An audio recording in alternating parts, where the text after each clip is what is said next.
Bienvenidos a nuestro primer podcast de Data Clean Room Alliance, la organización dedicada a la divulgación y la promoción de las tecnologías Data Clean Rooms. Hoy tenemos 3 invitados de lujo con los que vamos a hablar sobre el presente y el futuro de estas tecnologías. Si os parece, lo primero que voy a hacer es presentaros para todos aquellos que nos están oyendo. Juan Barón, Head of International Global Accounts en Decentrae. Bienvenido. Muchas gracias. Amigo mío. Mónica Rodríguez, Managing Director Southern Europe en UTIC. Gracias. Un placer Hola. siempre estar contigo, Mónica. Y Antonio Andújar, Corporate Digital Market Director en Palladium Hotel Group. Muchas gracias, más conocido como Tony, pero muchas gracias. Tony, ¿qué tal, compañero? No os imagináis la ilusión que me hace el estar aquí hoy con vosotros en esta primera edición. Y yo creo que vamos a empezar con una pregunta directa. Juan, has venido desde Zúrich para esta grabación con nosotros, cosa que te agradecemos. Y nos gustaría que nos dijeras qué son las Data Clean Room y cuál es la necesidad por la cual las marcas y la industria necesitan este tipo de tecnologías, por las que surgen. Bueno, un Data Clean Room es una tecnología que permite que las empresas puedan colaborar con data sensible. Eso es en teoría. Hay diferentes variedades de sabores de Data Clean Rooms. Lo que hace diferente a Decentrae es la parte de neutralidad, que es muy suizo, ¿no? Se utiliza bastante para proteger la data de cualquier data owner y se respeta igual en cualquier entorno. Pero la idea es fomentar casos de uso, de medición, de activación, de enriquecimiento de datos. Se puede utilizar para diferentes sectores, para el marketing, para advertising, para farmacéutico, las clases de clientes que tenemos. Qué bueno. Y en tu caso concreto, Juan, ¿nos podrías explicar un poquito más esto de qué es el confidential computing? Que yo he empezado a familiarizarme con este término, pero cuéntanos, por favor. Vamos a profundizar. Ok, el confidential computing es una tecnología de hardware que utiliza Decentrae, que es un chip diseñado por Intel, AMD y NVIDIA, que permite procesar la data, así sea manteniéndola encriptada. Y eso hace toda la diferencia. A través de esa tecnología, bueno, encima de esa tecnología fue que creamos el software de nosotros, que es el Data Clean Room. Qué bueno. Sí. Bueno, pues oye, muchas gracias. Ya sabemos un poquito más. Mónica, bienvenida. No me canso de compartir espacios y aventuras contigo, la verdad. UTIC es una compañía que nace de por sí con el concepto de privacidad en su ADN. Desde tu perspectiva, me gustaría saber cuál es la visión de las tecnologías de Data Clean Room, su papel en el ecosistema, y para aquellos que no conozcan muy bien qué es UTIC, danos también una pincelada de qué es, por favor. Genial, pues bueno, yo creo que como decía Juan, hay que partir del para qué me vale o del caso de uso o la necesidad de negocio, ¿vale? Entonces, a ver, el contexto ahora le llamamos data collaboration o colaboración de datos, pero esto de hace mucho tiempo las marcas o las compañías, y aquí tenemos a Tony que lo podrá decir mejor, tienen su volumen de datos, pero siempre quieren saber más, siempre quieren conocer más. Y de ahí viene todo el contexto de cómo puedo yo complementar mi conocimiento con el conocimiento de otros. Esto no es nuevo, como caso de uso llevamos años intentándolo. Creo que el punto principal de por qué las Data Clean Rooms, con este nombre así tan fancy, surgen es porque vamos aprendiendo en el tiempo lo que es la privacidad. En el sentido de que esta compartición, colaboración, llámalo X, que sé que es importante la definición, lleva mucho tiempo ejecutándose, pero desde un tiempo a esta parte nos hemos dado cuenta de que a lo mejor no lo hacíamos en la industria de la forma más privacy-céntrica o más correcta. Entonces, yo creo que el qué es el mismo, donde vienen a cambiar las variables, los Data Clean Rooms, es en el cómo. Y yo creo que ese es el kit de la cuestión. Entonces, bueno, ahora iremos viendo, entiendo un poquito más con Juan, el cómo, dónde está la diferencia y hablar del confidential computing, pero bueno, yo creo que también tenemos que empezar a bajar el cómo al común de los mortales y hablarlo de forma más tangible, ¿no? Para la parte que me toca, UTIC es una solución de identidad basada en las telcos, nuestros fundadores son los telcos y de hecho son los que proveen del servicio. Fíjate si la privacidad está en el nombre, en todos los aspectos que está en el nombre. UTIC es una analogía de tú como persona, UTIC desde el punto de vista del consentimiento. Entonces siempre digo la misma frase, no consent, no party. Yo creo que eso ya lo tenemos bastante claro. Entonces básicamente somos una solución de identidad que viene a ayudar a toda la problemática del ecosistema de la identidad en el contexto de lo que quieran hacer los Safaris, los Firefox, las apps, etcétera. Cada ecosistema está fragmentado. Y lo que las telcos pensaron es qué hay por encima de todas estas conexiones, la conexión a Internet. Entonces es lo más homogéneo, lo más estándar, y de ahí vienen las telcos fundando este servicio para ser un IDE telco que ayude a homogeneizar el mercado y a hacerlo de la forma privacy-centric que necesitamos. Qué bueno, Mónica. Súper interesante. Tony, voy contigo. Tengo el honor de poder decir que somos compañeros o que hemos sido compañeros, ¿verdad? Bueno, no sé si el honor, pero bueno, sí. Para mí es un honor porque además sabes que te considero como uno de los grandes expertos en el área de MadTech de este país. Por eso apreciaría mucho que nos dieras tu visión sobre el tema de las que estamos tratando hoy, de las Data Clean Room, y sobre todo desde tu perspectiva un poco más técnica, me gustaría también si me puedes decir si son soluciones fácilmente adoptables por el mundo de los CIOs. Sí. A ver, yo creo que se han comentado en la mesa varios puntos que son muy importantes. Yo voy a hablar desde el punto que estoy ahora en mi etapa profesional, que es como marca, ¿no? Como anunciante en este caso, una cadena hotelera bueno, que en la parte de ese compartir data, acuerdos de data para sacar valor en distintos casos de uso, no tiene mucho recorrido y es lo normal que nos solemos encontrar en los anunciantes, ¿no?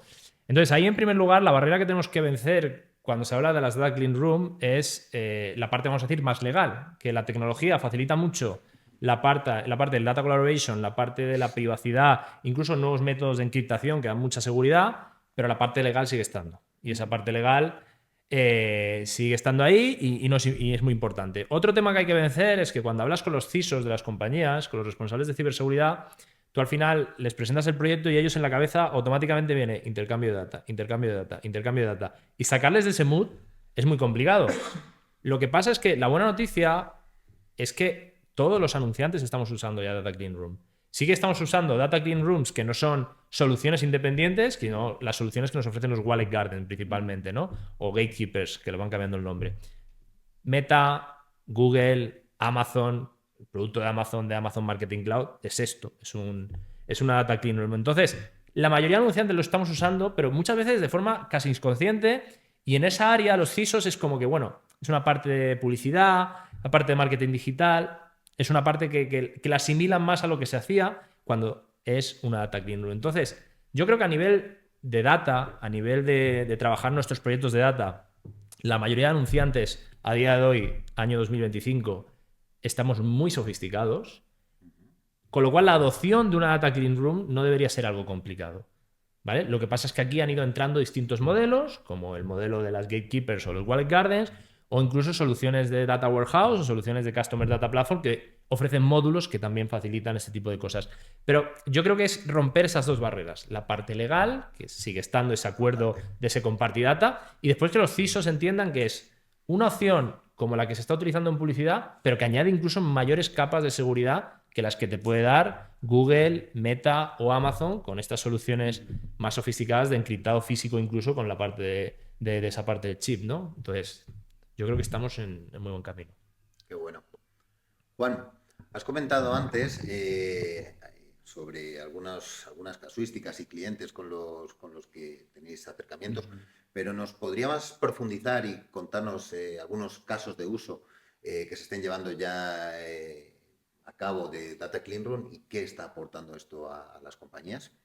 Claro, uno de nuestros clientes es Samsung en Alemania, donde el caso de uso era lo que le llamamos ID Bridging, que es una de las empresas locales, tiene una gran mayoría de emails y esos emails los convertimos en lo que se llama un NetID. Y ese NetID se puede activar a través de varios publishers a nivel local. Ese es uno de los casos de uso. También tenemos varios casos de uso con banca en Suiza, donde la banca está utilizando la data del CRM a través de Decentric y crear lookalikes y activar esos lookalikes dentro del publisher. Y a través de empresas como Publicis, donde también tenemos varios partnerships a nivel de Europa, varias marcas están comenzando a desarrollar casos de uso en colaboración con partners externos, quiere decir con un retailer o con otra empresa de market research para enriquecer no solamente el CRM, sino también enriquecer, activar y medir los resultados de las campañas. Qué bueno. Pues hay que seguir en esa Sí. línea. Mónica, vuelvo a ti. Recientemente nos embarcamos en una cruzada, ¿no? Que hemos estado en torno a 1 año y medio Por ahí. trabajando en un proyecto para IAB Spain que nos permitía, para tratar de acercar todas estas soluciones de addressability que hay en la industria, que podemos encontrar hoy en día y sobre las que hay mucho desconocimiento todavía. Y bueno, no ha sido fácil, pero conseguimos poner encima de la mesa esta herramienta, ¿no? Que permite, desde el caso de uso, definir qué soluciones son las que te pueden ayudar a llevarlo a cabo. A mí me gustaría que me dijeras, en tu opinión, si con el tema de las Data Clean Room sucede algo similar. Creo que suena un poco como una moda, ¿no? Hay mucho ruido en torno a las Data Clean Room, pero realmente no sé, bajo mi punto de vista, si tiene todo el mundo tan claro qué capacidades tiene una Data Clean Room, qué les puedo ofrecer y me gustaría que tú me dijeras eso, si cómo lo ves, si hay que evangelizar, si nos embarcamos en otro proyecto de Data Clean Room juntos. Vamos, cuéntame.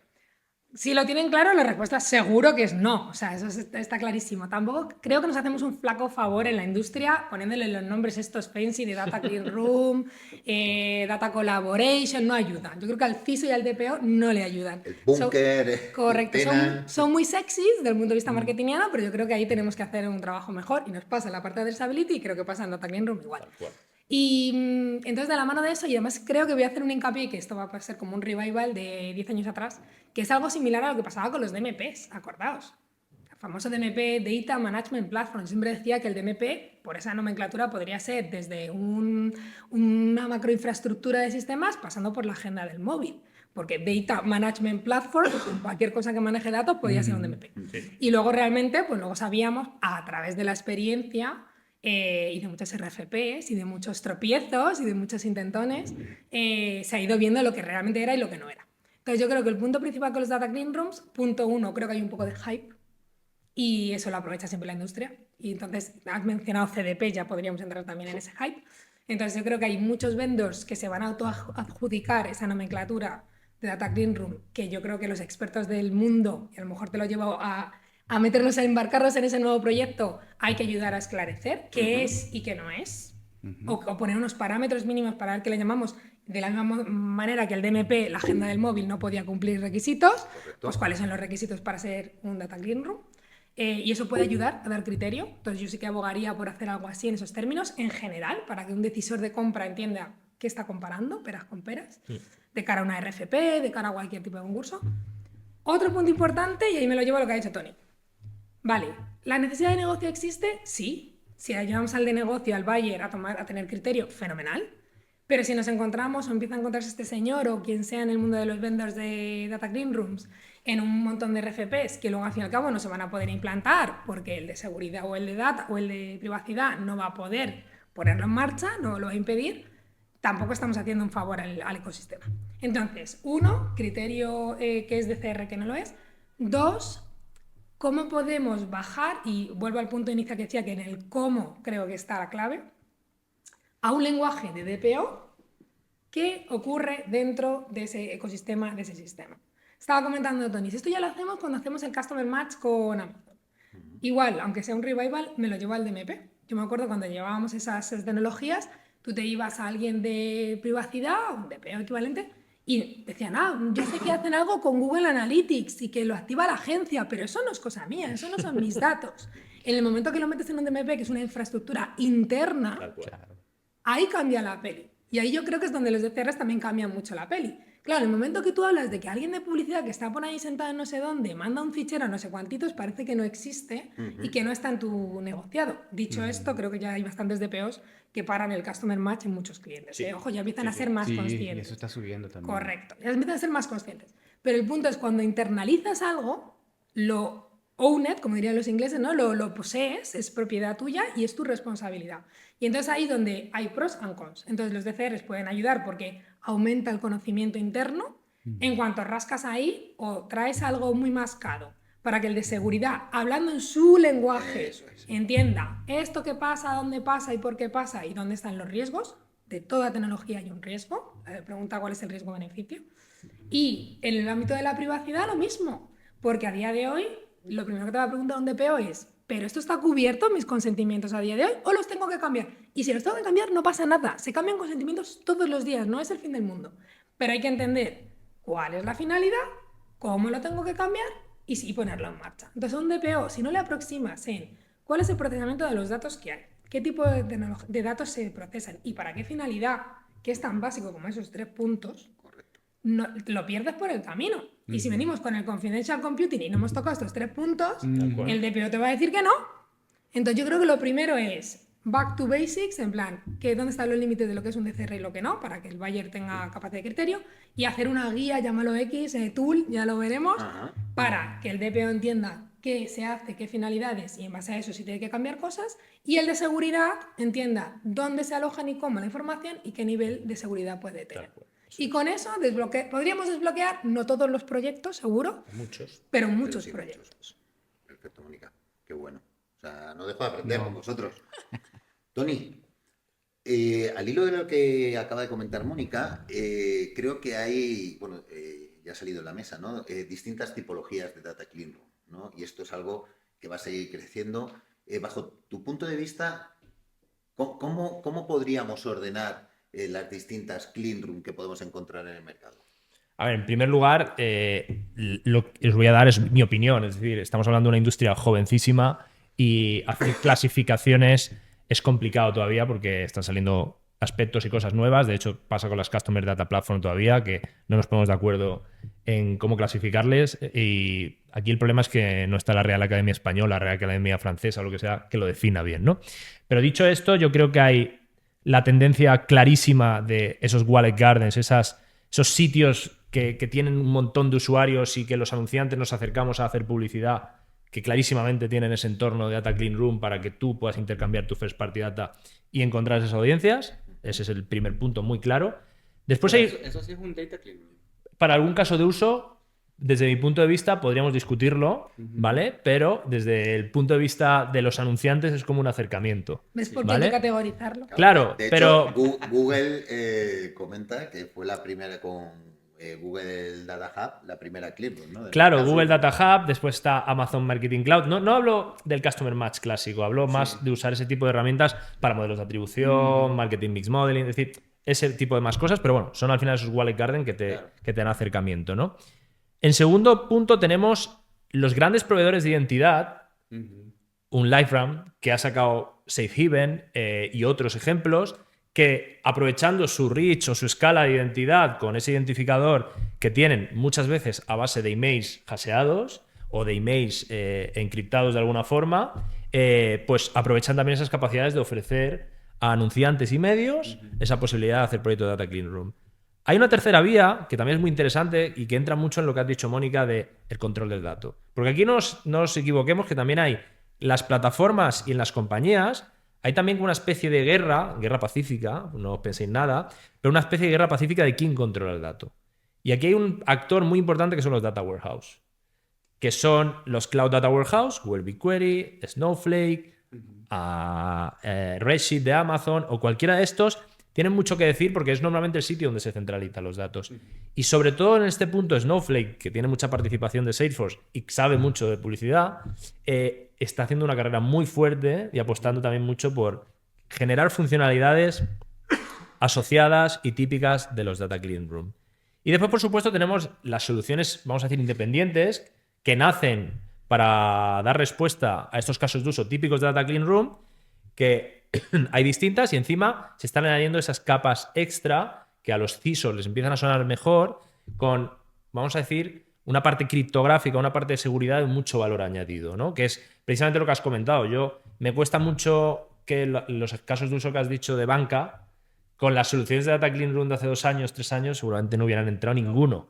Es decir, se ha tenido que añadir en el mercado, cuando los CISOs de verdad han entrado a analizar esto, se ha tenido que añadir una capa más. No me vale el check que te dice Google de, bueno, voy a hacer esto bien, sino que quiero entenderlo. Y el quiero entenderlo es el espacio de ese tipo de soluciones. Y por último, aunque las podríamos meter con los Data Warehouse al final, también están las CDPs, que parece que ahora están muy interesadas porque tienen el Customer Data de ofrecer esta funcionalidad, ¿no? Es un poco, insisto, mi opinión y el resumen de cómo las clasificaría. Es un partido impresionante. Bueno, hay que pulirla y trabajarla. Bueno, pero es un punto de partida que creo que no hay. O sea, así que... Lo ideal sería ponerla en común y ir construyendo. Yo creo que ahí podemos hacer cosas, seguro. Bueno, pues ahora, por cerrar un poquito ya el episodio, con vosotros tres, sí que me gustaría que me dierais cada uno vuestra visión de futuro, ¿no? De hacia dónde creéis que van a evolucionar estas tecnologías. Un minutito cada uno, ¿qué perspectivas le veis? ¿Empiezo yo? Venga, Mónica. Bueno, como decía Tony, son todavía casi emergentes. Es difícil darle un futuro a algo que está haciendo baby steps. Pero bueno, yo creo que en general, también visto por otras tecnologías en el pasado cuando son emergentes, insisto, siempre se abre mucho alcance y está todo un poco batiburrillo. Yo diría que poco a poco, la pregunta es en cuánto tiempo, acabarán haciéndose verticalizadas, o sea, podría hacerse versiones tipo sectoriales. Has dicho banca, pues evidentemente eso para mí es un caso que puede ser un sectorial total y algún player se puede especializar en esos requisitos, o telco, por la parte que me toca, potencialmente incluso cruzadas con casos de uso, que creo que también es muy relevante. A lo mejor se irán especializando en casos de uso distintos. Entonces yo entiendo que irá hacia cierta especialización en función de nicho o caso de uso. Y luego también va a haber, yo creo que un poco de filtro de quitar ¿cómo se dice? El polvo de la paja, a efectos de a qué llamamos y a qué no llamamos Data Clean Room, porque de momento a día de hoy veo un poco efecto IA, donde todo es IA, ¿vale? Y la dificultad de cuando todo se homogeniza y todo se llama igual es que el criterio de selección baja sensiblemente. Entonces yo creo que va a ser criterio y verticalización o caso de uso, pero especialización. Qué bueno. Tony. Yo tengo mucha esperanza puesta en los Data Clean Room, no solo para resolver el problema que hay con es decir, con la legislación que tenemos de privacidad, que está muy bien desde el punto de vista usuario y hay que trabajar y cumplirla, con el problema que se genera de eso con los acuerdos de Second Party Data, es decir, es sin duda el camino, tenemos que seguir construyendo, pero después también mirando muy a futuro, en las empresas hay unos problemas muy grandes en cuanto tu dato dónde está, porque tu dato no solo lo tienes tú, sino que está distribuido en un montón de partners, proveedores.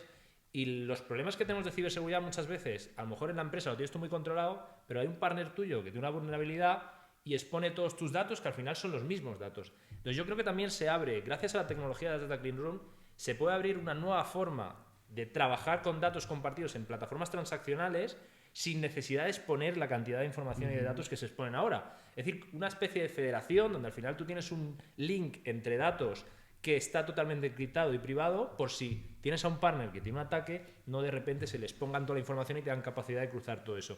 Entonces yo soy muy optimista desde el punto de vista del marketing digital, pero también como algo para que pueda ayudar al área de ciberseguridad en las compañías donde al final tenemos un montón de partners y plataformas y los datos están distribuidos en distintos sitios, ¿no? Es mi opinión, ¿eh? Yo creo que el futuro de los clean rooms va a estar basado en la neutralidad y la independencia del clean room. Las de Walled Gardens o de Walled Gardens. Eso sí, no tiene ninguna neutralidad. Es muy difícil que un cliente que tenga Snowflake invite a otro cliente que no tenga Snowflake y eso se llame neutral, ¿no? Ahí es donde entra la diferencia. Segundo es la parte de control y la garantía del control de datos y cómo se mantiene eso y cómo se puede verificar. Ahí es donde Decentric tiene algo muy, muy único, que es la parte de confidential computing, porque permite que el data owner pueda interactuar directamente con el hardware y verificar exactamente qué está pasando con su data. Ese control absoluto es lo que permite a cualquier CISO de un banco mundial o de una farmacéutica apruebe Decentric. Entonces, sí, es un mercado emergente, lento, pero sí está comenzando a despegar y se está acelerando. Qué bueno. Me pasaría horas hablando con vosotros de un tema tan interesante. De verdad, solo me queda daros las gracias por estar aquí, por haber compartido vuestra experiencia, vuestros conocimientos.